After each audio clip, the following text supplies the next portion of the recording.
Before we get going with our podcast, we'd like to take this opportunity to give Bingetown TV's first sponsor, Riverside, another huge shout out. We've been doing this podcast for the last 4 years, and we could never seem to find the perfect recording and editing software that fit all of our content creation needs. That all ended after we discovered Riverside.fm, the best software we found for podcast recording. Riverside is an all-inclusive, one-stop shop that allows for professional-level content creation through top-of-the-class features such as video marketing, easy-to-create social media clips, webinars, and automatic transcriptions of the recordings. Another incredible feature of Riverside is local recording, which bypasses poor internet connection to create studio-quality audio and video. Riverside even has an entire library of tutorials called Riverside University to assist in any way possible. If you're in the content creation business or even looking to upgrade your audio-video software for more casual chats with your friends and family, Riverside is a must-have. You can try Riverside for free at riverside.fm, and you can use the promo code BingetownTV, one word, BingeTown TV for 15% off. We will leave the link in the promo code in the show notes. Once again, that is riverside.fm and promo code Bingetown TV for a discount. Thanks again to Riverside for being an amazing service for our podcast and for sponsoring this episode. What's up, everybody? Come all to the Bingetown TV slot of the 4th annual Geekscape Holiday Livestream Tacular for Big Brothers and Big Sisters of Central and Northern New Jersey. We're so happy to be a part of it. Big thanks to our podcast network Geekscape, as per usual, for having us. We are very grateful to be here. Quick housekeeping for anyone listening on Geekscape that may be new to Bingetown. Welcome. If you like this episode and want to hang out with us further, you can subscribe to our main feed, Bingetown TV.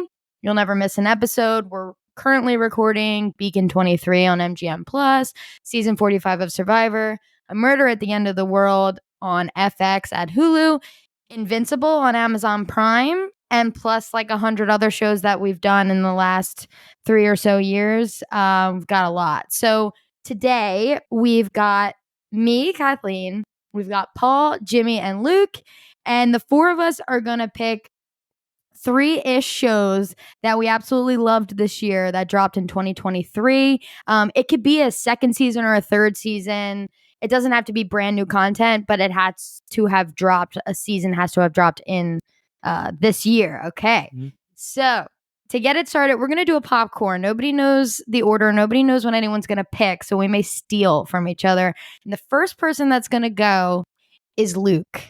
Ooh, Lukey. Okay, I kind of wanted to go first because I'm looking at this list of shows that I wrote down because I was going through every network, Netflix, HBO, Hulu, Apple, Amazon. There wasn't a lot of new content this year that I really loved or that we even podcasted on, but there were some hidden gems, and I'm ready to talk about some of them. And the first one might surprise you guys because if you're familiar with our podcast at all, we're pretty much heavy into fantasy or sci-fi or anime, stuff like that.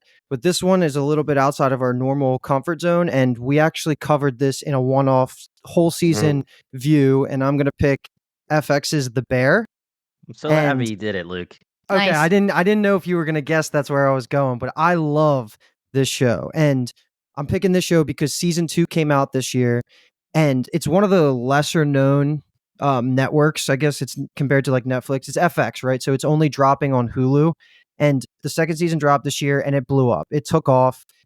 Season 1, which came out a year or two ago, did pretty well, but season 2 has taken off to the point where mainstream A-list actors are joining on. They want to be a part of this show. It's one of those types of shows that it's just the writing and the acting is so intense, and it's just something you want to be a part of. And season 3 starts filming, I think, in the first quarter of next year, 2024. Yep. So it's a good time to jump in and catch up because season 2 was an absolute joy. This show's currently sitting at 99% critic, 92% audience for Rotten Tomatoes. So it's pretty universally loved. I don't think I've had many conversations with people who have seen this show that don't freaking love it. It's just intense, high energy, great writing. It's very, very emotional. And I'll get into the plot in a second, but I just want to shout out some of the big actors on here. Just if they catch your ear, this is a good reason to watch. But it's headed by Jeremy Allen White, who, if you're familiar with Shameless, he's Lip, the brother, and he's amazing in the show. I think this show put him on the map. I want to call him an A-lister almost at this point. But besides him, there's some studs in this cast. We have like Jamie Lee Curtis, John Mulaney, John Bernthal, who plays Shane from The Walking Dead or The Punisher, Sarah Paulson. Like these are people that saw season 1, loved it so much, and wanted to be a part of this project for season 2. And this isn't your typical show where it's like hour-long episodes. It's pretty quick. Like some of the episodes will be like 20 minutes. So it's an easy watch. You're going to be on the edge of your seat because it's just high tension the entire time. And what this show is about and why it's so high tension is because it's about the restaurant industry, and everybody knows that shit's crazy. Like it's one of the most high stress, high tension places to work, and this show encapsulates it so much. And being somebody that never worked in the industry, this was like my only real genuine glimpse into what kind of pressure that they're dealing with on a daily basis. But man, this drama was fantastic. You get so attached to these characters. And I think that this show could be like a solid 4 or 5 seasons, depending on how long they want to make it. But right now, like search The Bear on any social media, and you're just going to see praise and praise and praise. It was one of my favorite watches this year. And me and 2 other hosts, not on this podcast right now, we did cover the whole season 2 in just one, like about hour and a half recording. So if you want to look at our Bingetown feed, you could see that recording. It was just 3 of us, and it was a great time. We all pretty much gave it a 10 out of 10. So The Bear by Hulu. That's my first recommendation. I'm going to say, just remember to take a Xanax before the Christmas episode and you'll be okay for the season. But yeah, great pick. Great season. Yeah, so if you were ever in the food industry, 100% PTSD. This is like so much anxiety watching it, like just a regular episode. And you're saying exactly, it's their daily, like day to day. Me and my girlfriend had to just stop watching at points because we were watching before bed, and we're like, our heart rate is way up right now. Been there before. I hate it. So, and I wasn't even that serious, but I was like, I can't even imagine. So, yeah, it's great. I loved it though. Everything about it, and what Luke said, especially the characters, man. Yeah, I'm glad that you picked this, Luke. As soon as you started the intro, I was so happy because I was actually making my list, and I knew I wasn't going to do it because I was hoping that you would, but I didn't want it to slip by, and I was going to make sure it was an honorable mention because it has to be talked about for this year, 2023. So I guess we're ready to pass it along, and I will give it to Kathleen next. Oh, I wasn't expected to get it because I did the intro. Okay. Between 2 and which one to start with, I'm just going to start with the easy one, which is Succession season 4. I had to choose it. It was probably my favorite thing I've watched all year, 100% no doubt. And this may be the last time I get to talk about it on pod, and until we do some sort of like Juggernaut show episode. So, Succession, it was 97 critics for season 4 and 87 audience. So I'm more on the critic side. I was up there, Prestige TV, Appointment TV. In season 4, everything was amped up to 1,000. The writers were having an absolute field day with this. I mean, the zingers and everything. To me, they stuck the landing. I'm guessing the 87 from the audience is because of the ending. I'm not sure, but I loved it. So I'm on the 97 field. I miss it so much. I'm gearing up for a rewatch in the new year. So 4 seasons, 10 episodes each. And if anyone hasn't seen this, I'm so jealous. And yes, Jimmy, geez. Can't wait.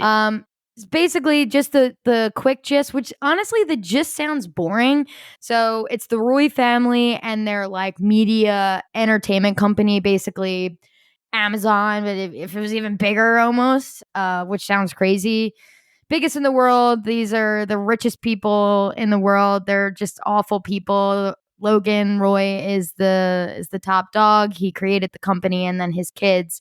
So basically the whole thing is, if Logan Roy were to step down, who's going to take over? And it's just cutthroat. It's savage. It's funny as hell. It's also really fucked up at points and really sad and devastating sometimes. So it's just really good drama TV. HBO, that was a crown jewel for them.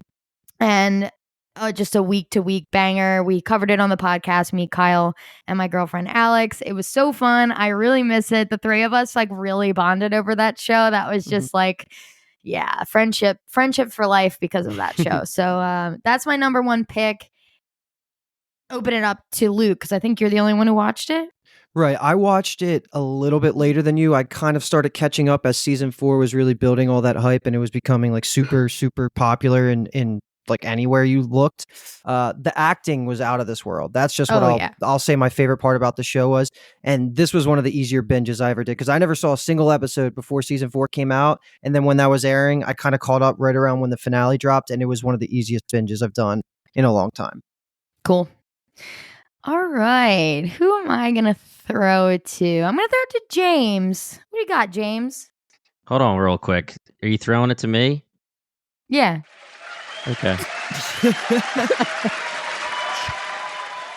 Everyone's excited to hear from me. All right. I'm going to actually stick with the HBO topic here. I want to do this HBO Max streaming network, The Last of Us. We're going with the best video game adaptation of all time. And, there's not much competition there. We know that there's been a lot of bad video game adaptations. Now, live action, The Last of Us is the top. Arcane, I want to give them a shout.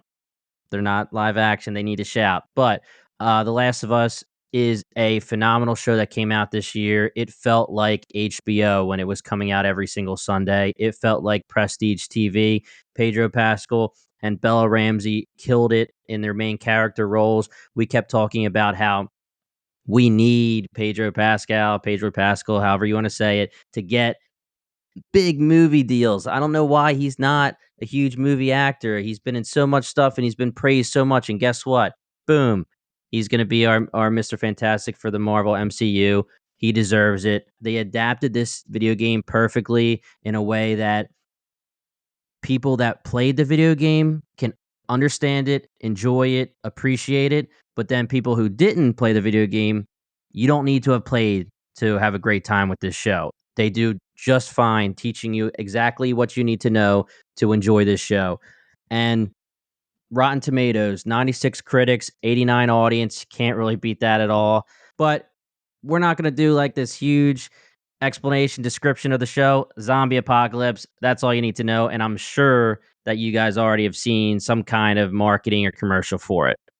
I'm just going to put this out there. If you are unfamiliar, this is one of the creepiest, worst scenarios of zombies you'll ever see in your entire life. It's just horrifying. They're like fungus based. It's gross. Like you don't want any part of this, and they're terrifying. And also shout out Melanie Linsky. Oh yeah, shout out. And what was her name? Even though people hate her in this show, but yeah, they Yeah. do. But what was her great name? Kathleen. Oh yeah, Kathleen. it was Kathleen. Yeah, all I want to say about The Last of Us is the episode 3 was one of the standalone best episodes in just Ever. recent memory. Not even 2023, just recent memory. Ron Swanson? Yes. That's Ron Swanson, baby. It's good Hell yeah. stuff. Yeah, so episode 3 was a standalone story that could have been a mini movie on its own that dropped on HBO that wasn't even connected to The Last of Us. Just give it that storyline and let it play off for an hour and 20 minutes or whatever it was and just sit back and enjoy it. It was amazing. Yeah, I cried. It was beautiful. Yeah. Yeah. All right, Paul. All right, so Wait, popcorn. Yeah. I get to pick. All right, All right, Paul, Jim. you're up, baby. Let's go. Woo! Yeah. Such a dick. No, all right. Yeah, there you go. All right, makes me happy. All right, I am going to talk about a recent drop. This one's going to be Netflix, and it's blowing up for the people that's seen it, but I feel like it's not being talked about enough, and that is Blue Eye Samurai. It is animated, but don't bring your kids to watch it because it is adult as anything. It takes place in the Edo period, which is, I always thought it was pronounced Edo, but they pronounce it Edo in the show. So I'm like, well, I'm doing that now. So it's the late 1600s, early 1700s. I'm not 100% sure when the exact events of this take place. But it is a classic revenge tale. As most revenge tales start, not a great childhood. Not going too much into it, but it is not hiding anything at all. It shows everything. And there's so many characters that are so unique, and events happen that are like, oh my God, like what are they going to choose? Which way are they going to go? And the character development in only 8 episodes is actually pretty wild. They're about 45 minutes to an hour each episode, so it's nothing quick. But the voice acting really great. The whole cast is star-studded. It's insane.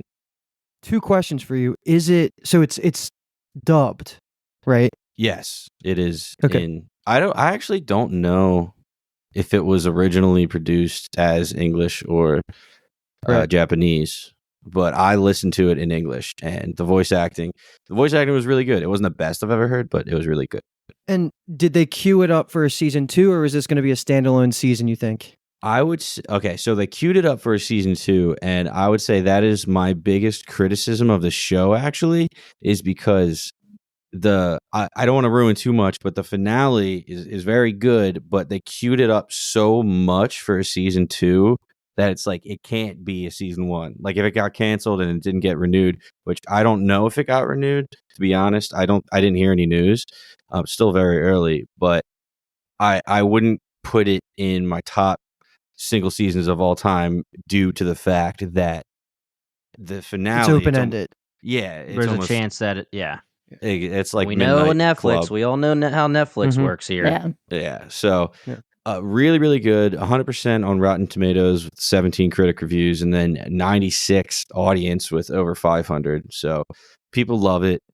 Again, even though it's animated, no kid subjects involved. It is just there's brutality, obviously, because it's about samurai and what it means to be a samurai or just hold the sword, and then it also goes into royalty at that time, so you actually kind of get the background of what goes on in the palace. And a big plot point is how women were viewed and just treated at that time, and it is just crazy. It's so entertaining. The character, like I said, the character developments in 8 episodes is wild. I didn't see a lot of it coming, so I think everybody here would really, really enjoy it. Nice. It has definitely been blowing up on social media. I've been seeing it on TikTok, YouTube, everywhere. It's definitely making me want to watch. And I had no idea that it was even coming out until it came out, and then it started getting all the hype. Yeah, exactly. And we're a freaking TV podcast, and we didn't realize it was coming. So, I mean, there are a lot of shows that end up happening just like that. And spoiler alert, maybe one of mine will be like that too if we get there. We'll see. We'll see. Stay tuned. Because this actually flows really well off of Blue-Eyed Samurai, because I'm going to stay in the same vein of animation here, and I'm going to hijack this because I'm basically talking to you, Jimmy. This is something I need to pitch to you, because I think there's almost a 0% chance that you wouldn't love it. So going off the back of Blue-Eyed Samurai, we love anime over here at BingetownTV, TV, minus Kathleen, which hard sell for Kathleen, but do not tune out for this, because this is one of those mold breakers here. And what I'm speaking about is what ended this year. It's called Attack on Titan. Attack on Titan it's pretty much it's one of the most recognized global animes. I would say it's near DBZ level. Like it hit that point over the last 3 or so years. And it's another really good selling point for it. It has almost none of the cringe of mainstream anime that you would expect. So it's a very straightforward story is not the right way to say it. It's a very anime is used as the medium, but is not like other anime. This story is all about mystery, and if it's kind of like sci-fi fantasy, I'll say that, because if this was a live action show with this premise and this quality of writing, I think it would be one of the biggest shows on the planet right now. It's currently sitting at a 95% critic, 95% audience. It has 4 seasons plus 2 movies, and the movies work as part 1 and part 2 of a finale, and that just came out recently. We actually cover that on the podcast as well. So if you're interested in Attack on Titan coverage, you can check us out at Bingetown. But this show is crazy. It is gory. They pull no punches. You're never going to guess where this story goes. But to give you a little bit of a premise, specifically Kathleen, because I'm sure you probably don't know much about this world, it's set in a world where humanity is on the verge of extinction. And everybody that everybody that's alive, is encapsulated by 3 enormous circular walls. Think of it as like a huge city, right? Like an enormous city. The walls are skyscrapers, right? and humanity is on the last legs. There's not many people left, but what we do know is that if you leave the outside wall, the outermost wall, which is like the poorer area, as you get inside closer to the center, it's richer areas, kind of like a class system like that. But if you leave that outside wall, the name of the show is called Attack on Titan. There are titans out there, and what they are just giant, misshapen, mindless humans, or not humans, but human-like creatures. Humanoids. Humanoids, yeah. If you look up pictures of them, you'll see it in a second. They look creepy, and all they do is walk around and eat any humans that come within range. And they're fast, they're strong, they're scary and bloody. Like, they'll do anything to fuck you up. So this show is all about the group of survivors that are living inside this city, and they're trying to get answers. So this is like a classic Bingetown show, right? Like, where did the Titans go? What's past the Titans outside the walls? Like, what's going on with the corrupt government, and how do they know all these answers? So it's one of the shows that definitely hits my, questions that I like to delve into for these kind of shows. And the part that really makes it, I guess, anime and more anime-like is that the way that the humans in this world fight back against the Titans when they are forced to is they have these machines that are basically like they shoot out like a hook. It lets you swing around like Spider-Man, right? Like you're swinging around, and the only way you can fight these giants is by like cutting them with these huge metal blades. You have to cut their heads off, basically. So 99% of the people that come into contact with Titans die. So it's like very gory. Feels Game of Thrones-esque, especially early on, with like main characters are there. They're like your favorites. They're dead in 2 seconds, right? It's like one of those kind of shows. But overall, like it's one of the most popular animes in the world for a reason, and it's just ending. The one thing I will say, though, about the ending is that it's pretty divisive, where half the people absolutely love it, half the people hate it, but it's almost completely agreed upon that the journey to get there, like the first 4 seasons, are phenomenal. So I'm in the process. Where do you sit? So I'm in the process of watching this actually right now. I didn't get to the finale. I started binging it the second I knew that the last movie came out, and over the last like month, I've watched all 4 seasons. I'm almost done the 4th season, so I'm kind of getting there. But it's been one of the best rides of any anime I've ever seen, and that's a lot coming from us. But yeah, I definitely recommend this. I think that you guys will love this. Kathleen, a harder sell. Maybe Jimmy, you give it your stamp of approval first, and we can rope her in there. But I think you'll love it. So once you're finished catching up on some One Piece, that should be your next project, Attack on Titan. Hell yeah. What do you watch on? So Attack on Titan, I think, used to be on Netflix, but it's not anymore. Now Crunchyroll is the main anime medium. It's on Hulu, I believe. It's on Hulu it is too. On Hulu okay. Now. Yeah. So Hulu, Crunchyroll. Crunchyroll's pretty free, I think, but it's always ads. So either way, I think Crunchyroll just got bought out by a big company. But anyway, yeah, Attack on Titan. I remember when the first episodes were coming out, and we were like, yo, you guys see this new anime? And to see how much it has grown and how global of a phenomenon it has become is insane. And I haven't even caught up all the way. I'm like Luke, where I caught up to like season 3 and then haven't even been able to catch up through season 4. And I can't imagine where it's going to go, because jumps from season to season is it's just insane. I absolutely love it. And like Luke just pretty much nailed the pitch. It is so dramatic and so mysterious and entertaining at the same time. And the action is just unmatched, man. And just to give you one quick thing about the main character, so you know what kind of story it is when he was a young kid, in episode 1, you find this out pretty quickly. His mom gets eaten by a Titan right in front of him, and it turns him into this revenge, I'm going to fucking kill every Titan in the world kind of person. And you're following his journey a little bit. And also like the corrupt government. That's just classic TV right there, and like a mystery dystopian setting. All that stuff is what I really attach myself to. And again, there's no like weird, like cringy anime, weird stuff compared to other ones. So like this is a really good launching point if you've never watched an anime before. Nice.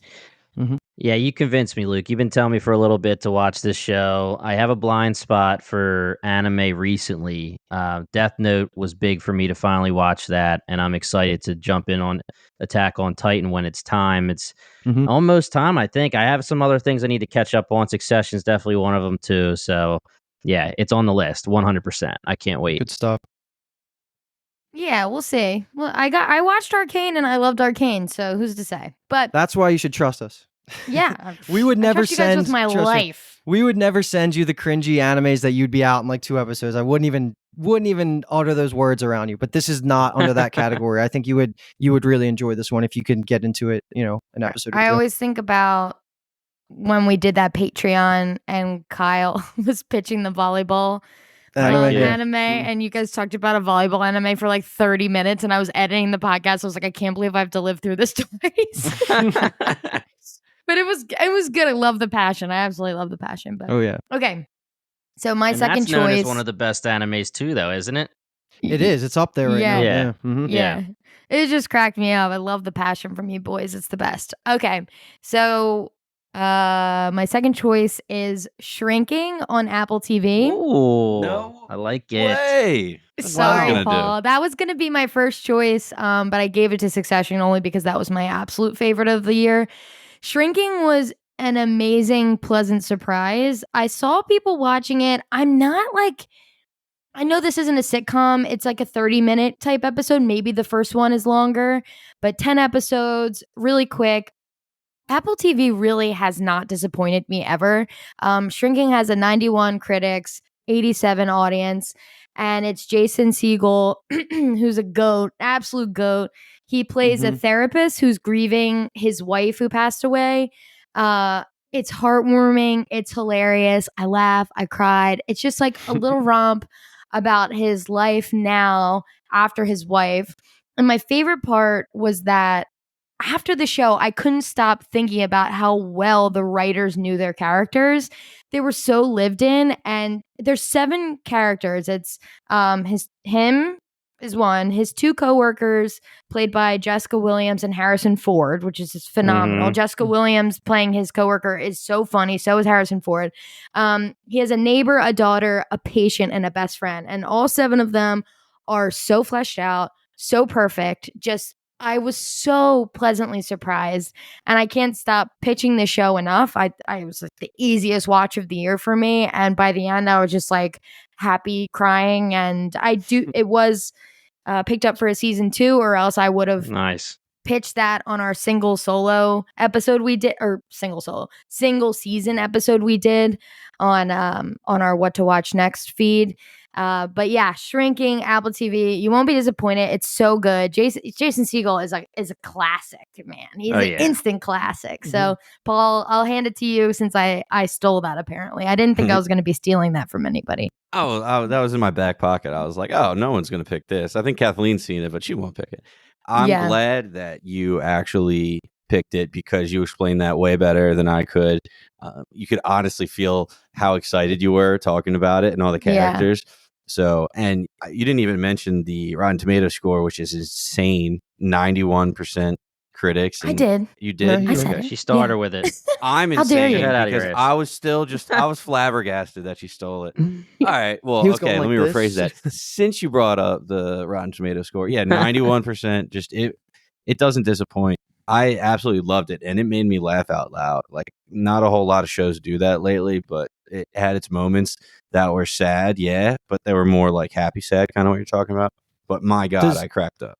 Is it unfiltered, like Jason Segel, like F-bombs, whatever he wants? Oh, yeah. Oh, that's great. Paul, let me ask you this that's the biggest thing about How I Met Your Mother. Would have taken it to the next level. Yeah. Totally. That's what I was going to say. Paul, would you agree when I say that it's Marshall Erickson R-rated?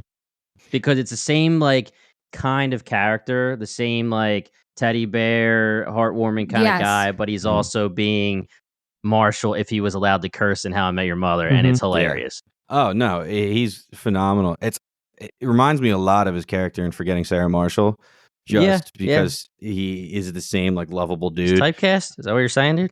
Yeah. He's no. He does the vampire thing too in this, doesn't he? Similar. Yeah. Exactly. Yeah. So, which version of his character would win in a fight? How I Met Your Mother, Forgetting Sarah Marshall, or Shrinking? Oh, well, we know How I Met Your Mother. We know what he can do. All aboard the murder train. It's got to be him. All right, cool. So, all right, me, Luke. It seems like you're the only one who didn't watch, so that's on your list. And James, hit it. All right, Paul. I don't know. Am I going to steal another one from you? I'm going with. Yeah. I'm good. All right. I'm stealing. Maybe. Amazon Prime's Gen V. I have to do it. I had a blast with this show. this spinoff from The Boys could have easily been just like hone it in, we'll make it funny, we'll make it nothing, and we're gonna make some money off of it. I didn't have high expectations for it, and it was up there in quality with The Boys. And maybe you guys don't agree, and when I say you guys, I mean the listeners, but us at Bingetown had The Boys at like top 5, top 10 of all time, and Gen V stuck it with that quality. Now, obviously, we're not going to put Gen V in the top 5, top 10 without giving it more seasons, but this first season was phenomenal. You care about all these characters. Maybe a little hot take here. Maybe. I think I care more. And when I say care, I mean root for as protagonists are Gen V homies than the boys, the actual boys. Now, I'm not saying You I'm got not a boo? saying You got a that. boo sound on there? Boo. Yeah, I know. It might be a hot take. I'm not saying that the boys aren't cooler. I'm not saying that they're not, like, I'm not comparing acting or anything, but I just feel like as soups that are quote unquote good guys, I was rooting for them, and I felt like I was rooting for them more. It just was a different feeling. I thought that they wrote those characters very well. Rotten Tomatoes for Gen V was a little bit weird, 97% for critics and 76% for audience. I'm a little not shocked, but it is definitely weird to me. I'm thinking that there is a shocking amount of people that watch Gen V without watching The Boys. I have seen that all over social media, which is crazy to me. You have to watch The Boys. They perfectly created this show to bleed into season 4 of The Boys. Season 3, Gen V, season 4, and then it'll go back to Gen V season 2. It's the perfect example of how you can make a spinoff, keep your universe going. I can't see how they don't just utilize this universe for as long as they want and keep hitting home runs. So Gen V, I'm sorry I had to throw that hot take. Maybe we'll have to talk about that at another time, but that's my pick. Love a good hot take. Quick question. Remind me of The Boys' is it fourth and final season? 5th season is final. 5th season is final. Okay. They're gonna go 5, yeah. My only take on Gen V, because I'm so sorry, I did not listen to our coverage. I was like late on watching Gen V. I think, Jimmy, where you say you're like rooting, my take was they did an insane job of, you're not rooting for the soups in The Boys. The soups are the bad guys in The Boys, but in this show, the soups are the good guys. Well, I'm obsessed with the main characters. So it's actually kind of a conundrum they created. It's still the soups versus non-soups, but in this case, it's a total point of case of POV, right? We're in the POV, we're in Marie. It's Marie, right? That's her name? Yep. We're in Marie's POV, and she's a soup, and we're like, fuck yeah, she's a good soup. We love this girl. Let's go. Whereas when you're like looking at Huey, you're like, yeah. Must avenge. That's what I mean. I mean, listen, Butcher, Kimiko, Starlight. Oh, yeah. I'm rooting for them, and they are my favorite characters from The Boys. Yeah. But when I think of especially Emma, Marie, Jordan Lee, all of them together, it just was refreshing to have a team of soups that were on the pure side. All 3 of them, not giving any spoilers for anything else, but all 3 of them and Andre were purely trying to do the right thing at most times. Yeah. Yeah. You watch Gen V. Yeah. You were talking about and quality. Now I'm going to pass it to Paul. No, I want to Real react quick. to. So wait, Yeah, real react. quick on Gen V. You were talking about the quality of the show doesn't drop from The Boys. They could literally pull like Game of Thrones, where they have like 2 different storylines that don't interact that episode, but they just cut to it back and forth, and it would probably work. Obviously, with the timing, with their script right now, they couldn't do it, but it doesn't skip a beat. Exactly what you were saying. It's amazing.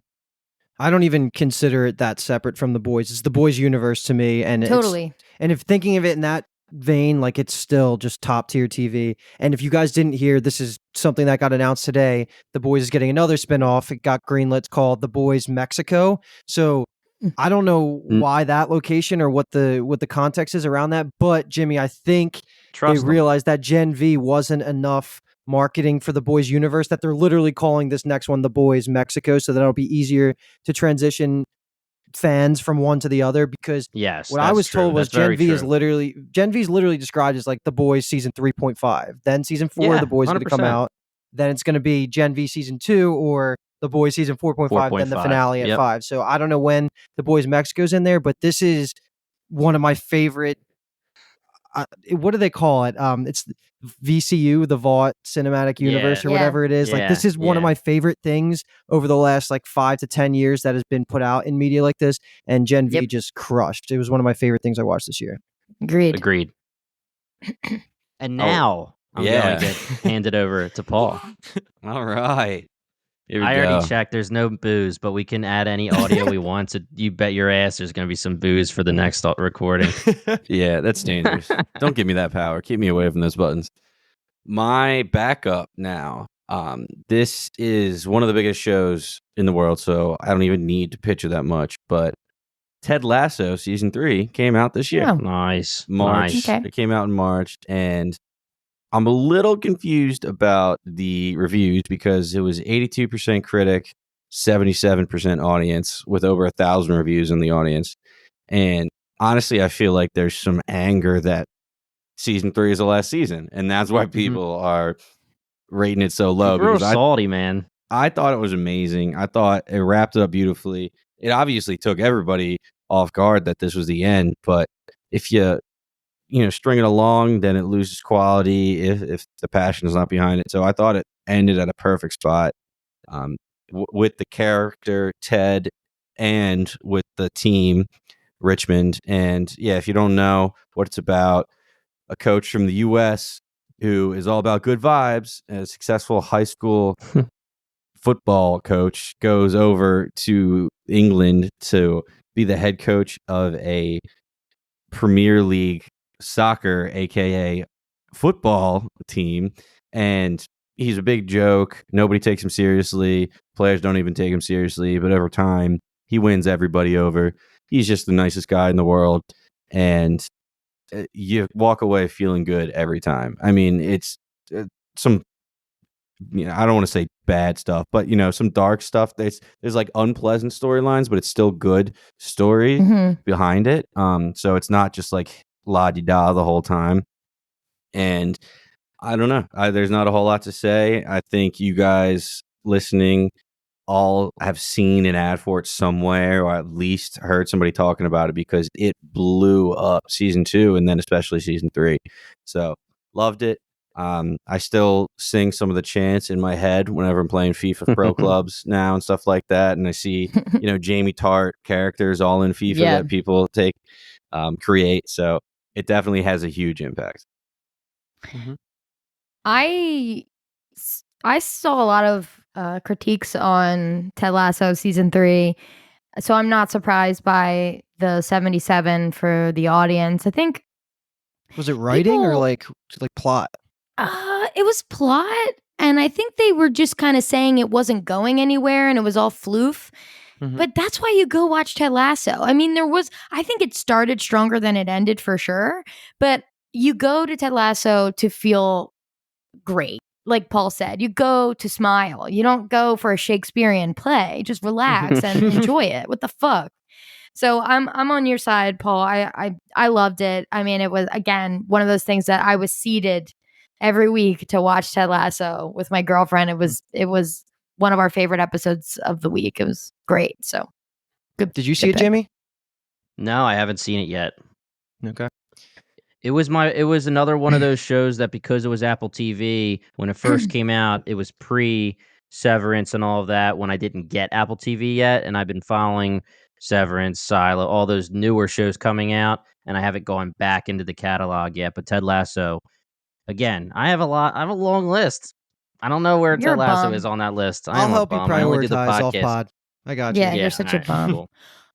So for my last recommendation, and I didn't even realize I did this when I was putting them down, I have another animated show that we also are currently covering, and I'm going to pick Amazon's Invincible.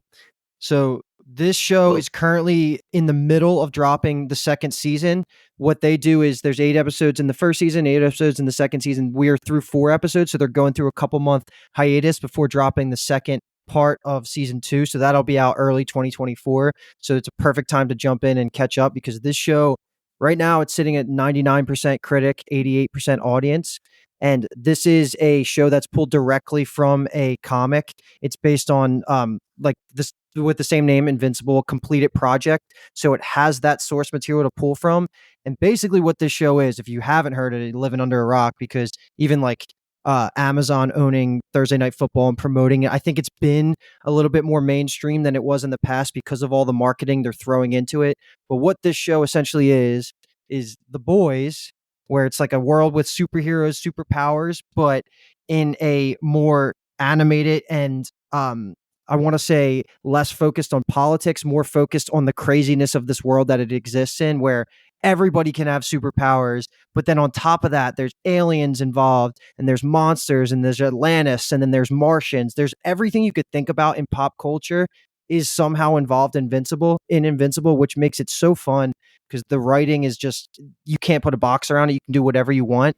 And that's not even the reason that I love it. People come to it for the premise, and it's just, they stay for the writing. Honestly, it's one of the best written shows I think currently going on TV, and that feels weird to say about an animated show when we're living in a time with HBO and Netflix being juggernauts. But this show has some of the cleanest, best writing I've ever seen, and also, I don't know if this is a hot take, but I think it might be the best voice acted show of all time. So Wow. I'll just throw some of the names out there just to give you some idea. And there is like, if look up the IMDb cast of Invincible, and you will recognize every name, Oh yeah. every face on there as somebody that's been in some movie or show. But some of the headliners are J.K. Simmons, Stephen Ewan, who plays Glenn from The Walking Dead. Sandra Oh is a main character. Seth Rogen, who also is an executive producer, so he's very involved behind the scenes. Mark Hamill sounds exactly like his Usher character, which is fantastic. Zazie Beetz, like the list is insane. Like when I first saw the show come out, I saw this. This is like an A-list. You would have thought this was like a Scorsese movie, right? Based on who's in this. But these guys give some of the best performances of animation, so them alone is just worth watching the show. But it's very realistic and gory and bloody, and they kill people, and the drawings are amazing. I don't want to go too far into it because of spoilers, but the pilot itself has one of the best ending plot twists of the first episode that got me hooked instantly that I've seen in a really long time. So Invincible is perfect time to jump in. We're about to pick up with the second half of season 2, early 2024. So now's the time, and you can check out our coverage for the first half of season 2 at Bingetown. Great pick. Only saw season 1, thought it was amazing, but exactly what Luke said. At the end of episode 1, oh my God, immediately hooked. If you weren't happy at the end of that one or weren't pulled in, I don't know what to tell you, but I just think it is incredible. This show is one of the best shows, like Luke said, and if it was live action, it would be, I don't want to say like Game of Thrones, but maybe, who knows? It would be at the very top of prestige TV. You need to watch this. And there are major rumors. I don't know if it was greenlit, but there are rumors that they are going to do a live action version of the show. And there's no reason to do that because this version is so good. The only reason to do it is because they want to utilize live action to make it popular and make money. And hey, more content, I'm down with it, but they are recognizing how good Invincible is, and they're knowing that if it was live stream, if it was live action, unfortunately, that's the world we live in. Animated isn't as popular as live action. It would be huge. And not saying it's not huge right now, but it would be enormous if it was a good live action show. We'll see if that happens. And season 3 already greenlit, so we're full steam ahead. And also Robert Kirkman, the writer of Invincible, The Walking Dead as well, he already came out and said there won't be these big time gaps in between seasons from now on. He was saying that they would hope to get a new season every single year instead of how they had the big gap between season 1 and 2. So that's another good thing to look forward to. Yep. All right. So my last pick, I'm between two. I'm going to say both. I'm not going to explain both, but just because I know no one's going to pick the other one. So it was between Yellow Jackets season 2 and What We Do in the Shadows season 5. I'm going to give it to Yellow Jackets, mostly because I want to defend it, and also because we need to talk about this Rotten Tomatoes. 94 critics, 39 audience Holy for season crap. 2. Really? That's the audience, man. That's the People toxic audience. doxing that shit. Yeah. So I didn't even prepare anything for Yellow Jackets. So for anyone who hasn't seen it, it cuts between the 90s and current day, 2 different timelines. In the 90s timeline, a high school state champion soccer team is going to nationals. Their plane crashes. They have to survive in the wilderness. Bad things ensue. And then in 2022, they are adults, but you only see a few of them because not everyone survived. And there's all this drama happening from back then, and like kind of spooky, maybe sci-fi stuff. We're not sure. It's amazing. Like, it pulls from Lost. It pulls from all these like incredible shows. Plane crashes are just so fucking intriguing. You can't help but watch. Basically all women or non-binary cast. It's fucking amazing. I'm obsessed. Star-studded. Melanie, shout out Melanie Linsky again, just cuz. But Yellow Jackets season 2, I think people thought went off the rails a little bit. And I'm not saying it was as strong as season 1, but it's not a 39. And this show is fucking fun. It is so fun. We covered it on the podcast. Again, such a fun podcast show. So many theories. And I don't know, like it's us and the girls, man. Like, we're just hanging out. We love the girls. And I'm so annoyed at people who hated season 2. So I hope season 3 comes back with a vengeance and throws up a big middle finger and we get like a absolute banger of a season 3.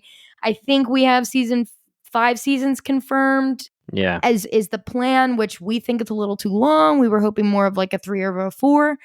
But, right now we're in the middle of them being in the wilderness, and eventually we'll see them get out. So Fill in the blanks. Fill in those blanks. Yeah, it was exactly. one of the most fun I've ever had doing theories for a TV show. Gen V was actually up there. I had a lot of fun with that. But Yellow Jackets, to be honest, theory-wise, is in another level. I wasn't even on the podcast. One time I jumped on with Kathleen to talk theories because I just need to spit it out. And on our extra YouTube channel, Bingetown Entertainment, I think it's actually labeled Bingetown TV now, because we have Bingetown TV podcast channel and then Bingetown TV, where we just post whatever we want. And on that, I had to post, I don't even know, I think it was like 5 or 6 Yellow Jacket theories, and it was so fun. It was before we created the Discord, so everyone commenting, that was where I was getting my fill, with people saying, oh, that's awesome, that sucks, that's great. It was awesome. I had such a good time with Yellow Jackets. Give it a try. If it's not for you, it's not for you, but there's a good chance it's probably going to be for you. It's one of the more fun shows that I've watching experiences that I've had in a long time. And I think that plays right to what you're saying, Jimmy. Like, the mystery writing around this show is so intriguing and makes you click play next. But Kathleen, you nailed it. You said everything I wanted to say about it. I'll just add that the music soundtrack is fantastic for this show too, which I love. We Insane quoted it like drops. the other day, like a week ago with Jimmy, was it you that sent the the last Papa Roach? Papa Roach? Yeah, Papa Roach. I was like, we're still talking about it, man. It's great. Do they have a zombie button on the podcast thing, Jimmy, to start playing zombies? I'm gonna start putting Papa Roach on whenever we need it. That's great. Yeah. Right before, that's gonna be our intro to the podcast from now on. Just a little Papa Roach. Get ready to go. All right, is it me? Cool. My turn? Yep. All right, Paul, me and you, let's tag team this next one. I'm going to actually pick Fall of the House of Usher. I'm going on the recency bias. This was another one that we had a blast covering. I'll just throw a straight up description from online for you guys. I don't want to try to describe too much. I don't want to spoil anything, but basically, siblings Roderick and Madeline Usher have built a pharmaceutical company into an empire of wealth, privilege, and power. However, secrets come to light when the heirs to the Usher family start dying. Okay, there's the subject matter. But Mike Flanagan, he has been on an unprecedented run that unfortunately is over because he is gone from Netflix. He's moved on to Amazon. Netflix, big loss. Amazon, big thumbs up. He had 4 out of 5 series in a row that wasn't sequels. It was all straight up original stories that he created. They were based off other work, but they were his stories. 4 out of 5, nailed them all. And this is the last one that he did this year, Fall of the House of Usher. Personally, I have it as my number 2 out of his 5. Haunting of Hill House is number 1. Fall of the House of Usher is number 2. If anybody's a fan of Mike Flanagan, you know the deal. He is technically horror, and yes, there's jump scares and there's certain goriness to it, but he's always about the writing, the characters, the acting in this show. My gosh, Luke already brought up Mark Hamill. We already know how good of a voice actor Mark Hamill is from The Joker and other stuff he's done. Well, he uses voice acting along with his actual great acting and creates an awesome character. Bruce Greenwood as the big dog, Roddy Usher. He is another amazing actor for this show, and we talked about on the podcast the fact that he had to be rewritten and rebrought in post-production after the original actor left. Unbelievable. Rotten Tomatoes 90 for the audience, 80 for the critics. So that's a pretty damn good score. Guys, just check it out. I mean, go on Netflix, watch all of Mike Flanagan stuff if you can. You don't need to watch Midnight Club because unfortunately that was canceled. But Mike Flanagan's such a cool dude that he gave us the ending anyway, and we even potted on what he was going to make the ending. But listen, this show was awesome. Paul, if you want to jump in or just move to your next one, whatever you want, it's up to you.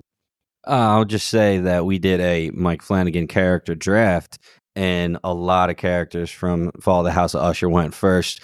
We are obviously huge fans of the show, and I mean, in Mike Flanagan in general, we created the Gang group because of all the Mike Flanagan. The Gans. Yeah. The Flannies. And I mean, I've told this a bunch before on the pod, but when I started this, I somehow accidentally started on episode 4, and I thought it was episode. I mean, I was like, classic Mike Flanagan, throwing us right in the story. This is so good. So many mysteries to find out. Like, I thought it was the first episode because he's that good. So Yeah. That's silly. It's amazing. The loyal cast kills it. Carla Gugino, Raul Coley, Kate Siegel. I mean, come on. If you know Mike Flanagan, his loyal cast is back, and let's add Willa Fitzgerald as hopefully a new loyal member of his cast.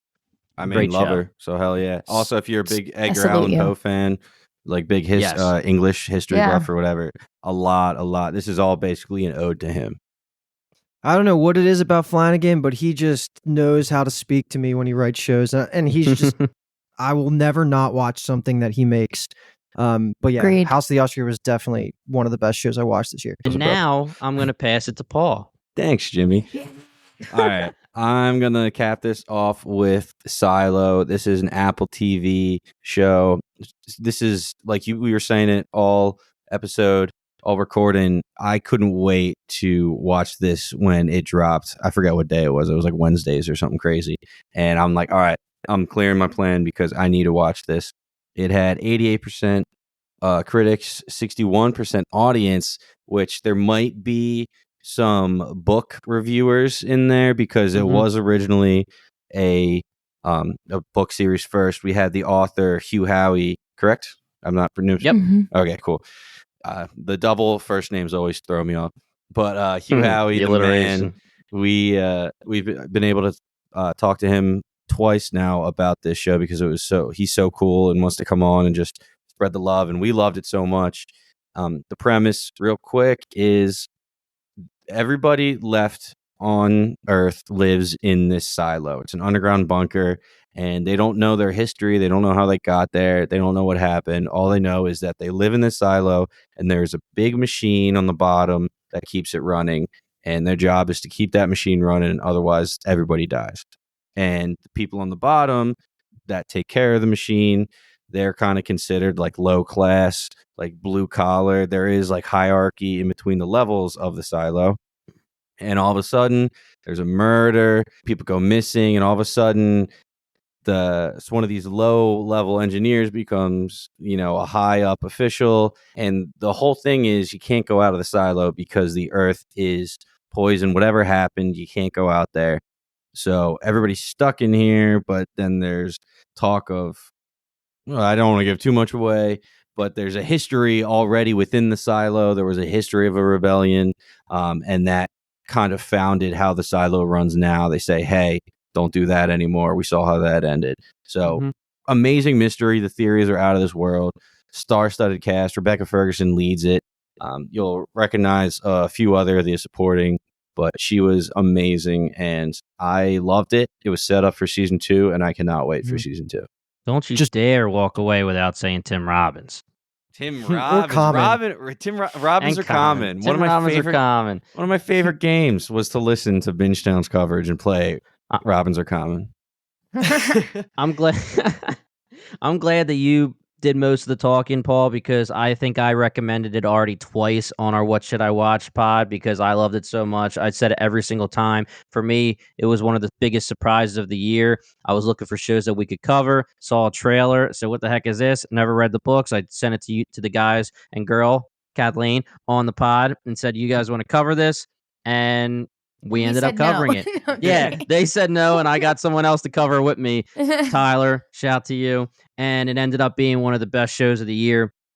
Perfect blend for Bingetown TV of a sci-fi and mystery, like Paul said. Rebecca Ferguson, Tim Robbins, David Oyelowo. Ugh, I wish I could say Nailed that it. better.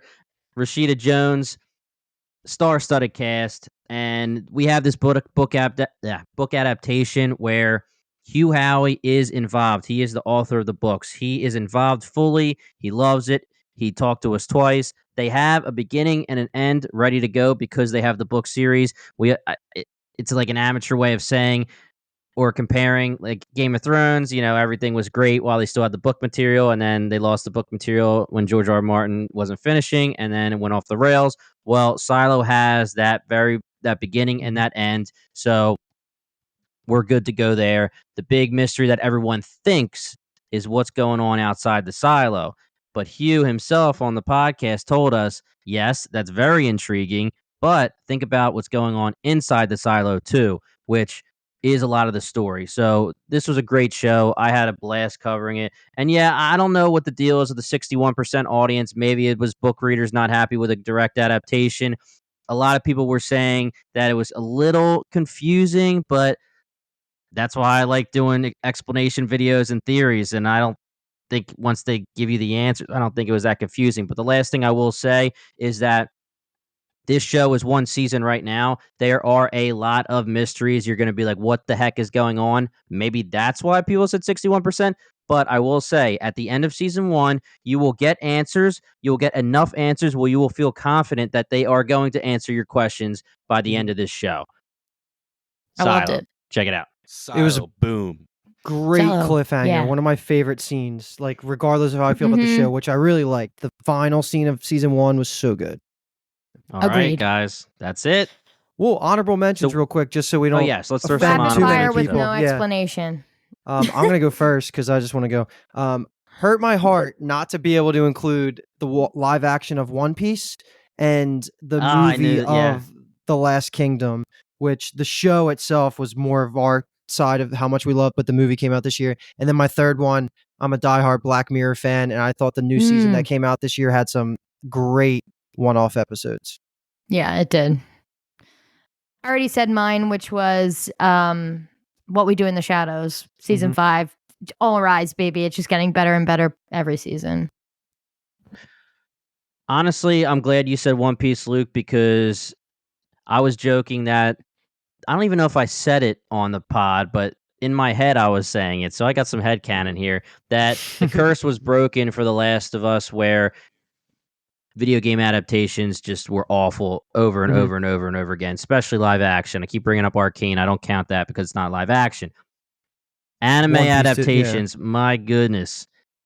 One Piece broke that curse. It was such a delight. I had such a good time with One Piece, and it perfectly came out while I was starting my One Piece read. I had such a good time with it. One Piece, I'm glad we talked about it. I don't really have any other honorable mentions. I want to bring up Loki. I didn't even get a chance to watch it, but I just want to bring it up because so many people were having so much fun with it and thought it was amazing after how the MCU has been not good lately. So I'm laughing at you giving that an honorable mention and you didn't watch it. I got to say it. It's on a lot of people's list, so I want to make sure it's brought up.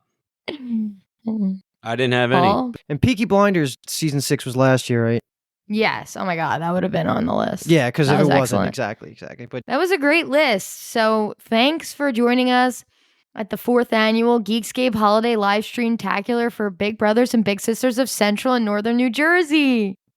I wish I had it queued up. Yeah. Oh my God. She And it's queued not your queue loading. up so much right there. What the hell? It's not loading. It was long enough. Hold All on, right. let's Well, see. again, thank you to Geekscape. We appreciate you guys having us on. And we are Bingetown TV. And thank you so much for watching and listening.